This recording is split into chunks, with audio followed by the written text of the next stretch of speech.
What is happening, everybody? MG here, MG Covers, bringing you a brand new sports handicapping video. Title of this video, Making Adjustments to Your Sports Betting Stat Model to Increase Profit, Part 2. Made a video a couple weeks ago about this with regards to soccer.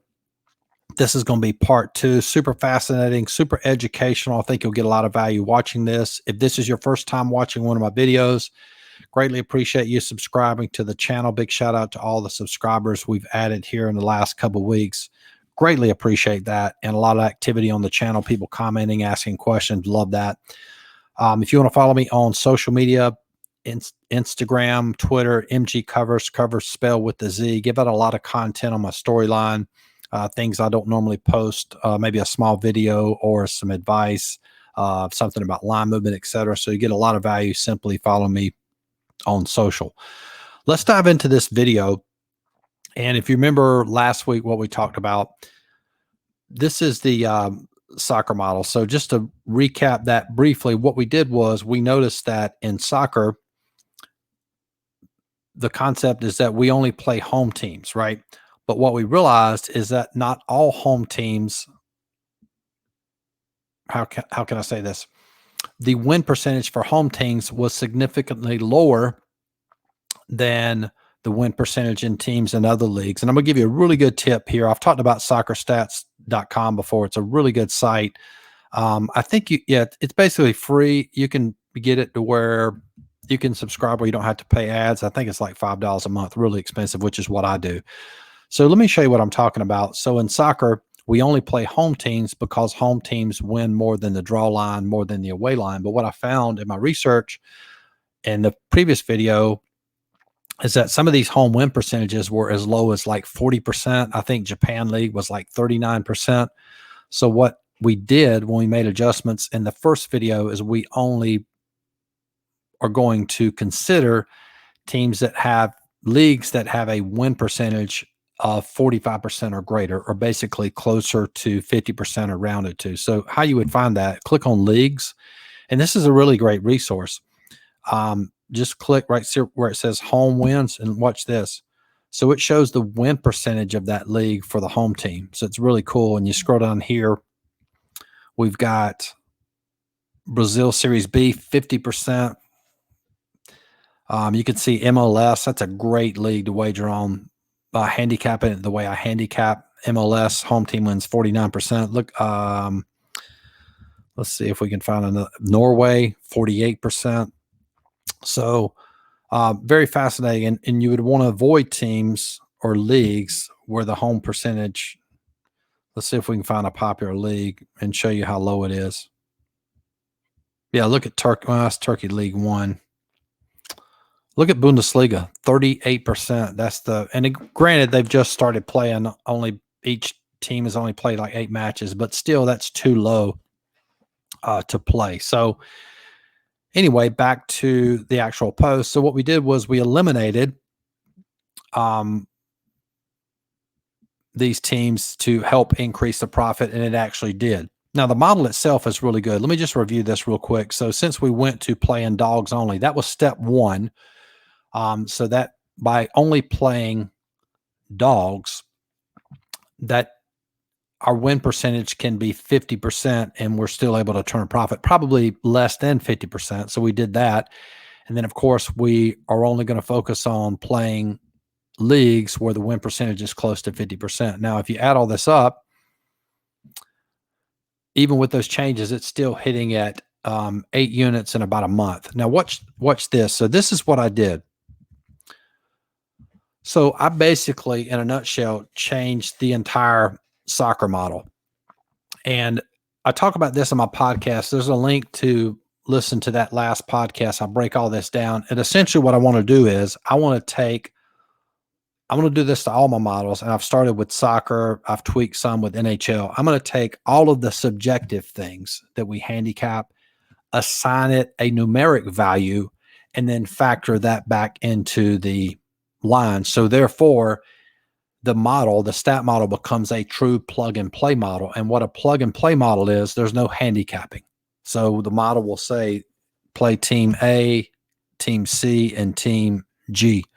and those will be the plays. So there's everything that we would normally handicap subjectively. I assign a numeric value and factor that back into the line. So I'm going to give you a couple examples of that in just a second, but I want to dive into the model and show you what I did and how much this helps. So look at this week right here. This was a down week for the model.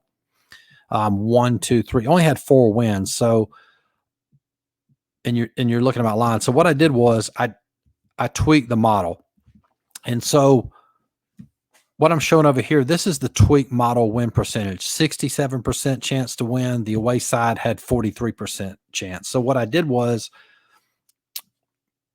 I changed the parameters a little bit. So we're going to play teams that have at least, the home team has a 57% chance of winning on the home side and a 43% chance or worse for the away side. Now, what's interesting, look at like this one right here, the very first one. The old model, it was a win. And then the new model, it was also a win. This team had a 67% chance to win with the new model, 43% chance with the old one. Now look at this one. This was a loss here. Well, I'll tell you what, let's skip to this one here. So the old model, this was a play and it was a loss. Now look at what the new percentage to win is with the new model. The home team, as expected, 69% chance to win. Look at the away side with the new model, a 60% chance to win. So the way that I handicap, that needs to be 43%. So that would actually save me a loss. And of course, that's from the Japan League. They have a low home win percentage, so we wouldn't play that one. And look at this other one. This was Millwall from the England Championship.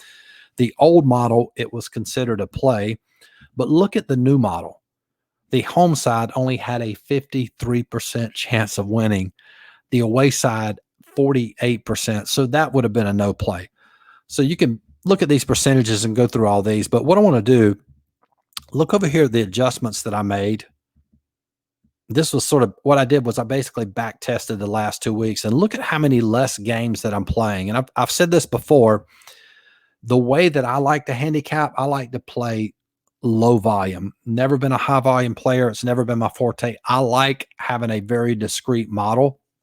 So this took, if you look at the adjustments, 1, 2, 3, 4, 5, 6, 7, 8, 9, 10, 11, 12, 13, 14, 15. So the old model had 15 plays. The new model, 1, 2, 3, 4, 5. Isn't that crazy? So I back tested for the last 2 weeks and actually applied it to this week. Now, this is really fascinating. So if you look at the last week, normally we would have anywhere from, say, 10 to 20 plays via the old model. With the new model, handicapping basically probably over 100 matches, we only had 3 plays.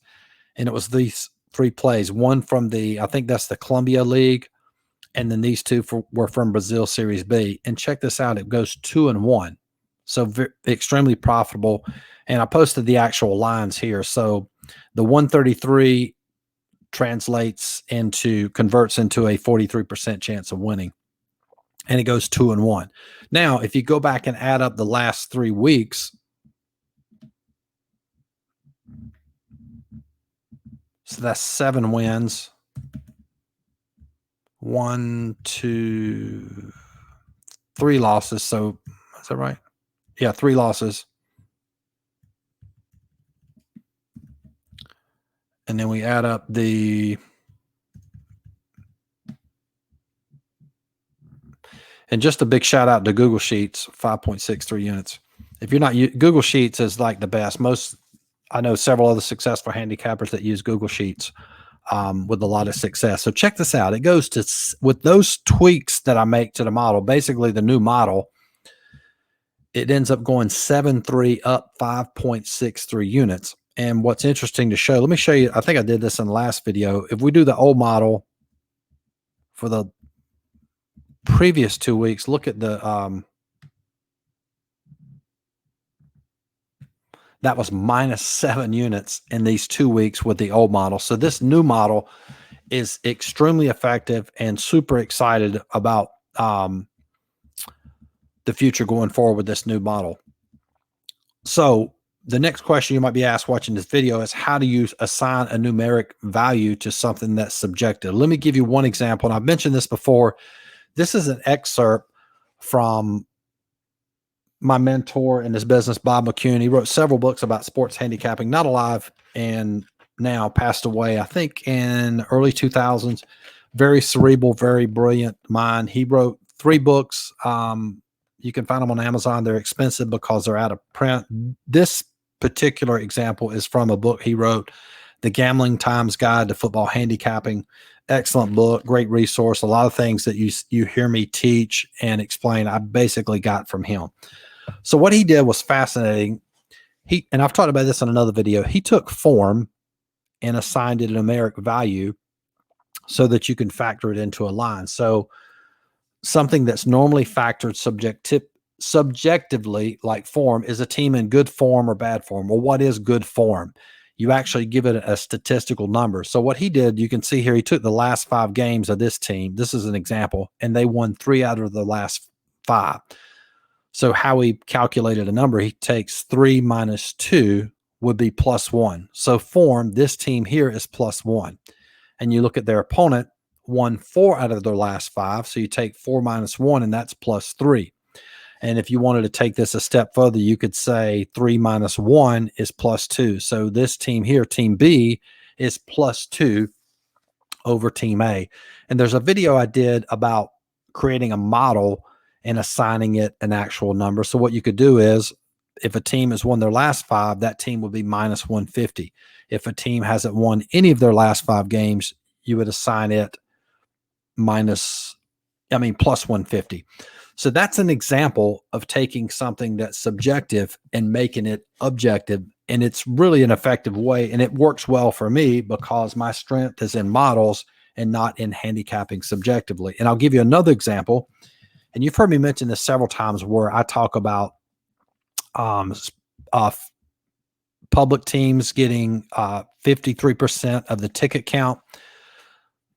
I basically came up with that because if you don't know what I'm talking about, if you look at these websites where they give you the percentage of tickets wagered on a team in football, if a team is getting 53% or more of the ticket count, I consider that a public team. That is something that I came up with to help me identify a public and non-public team, and takes the subjectivity out of it. Because if you don't have a set number,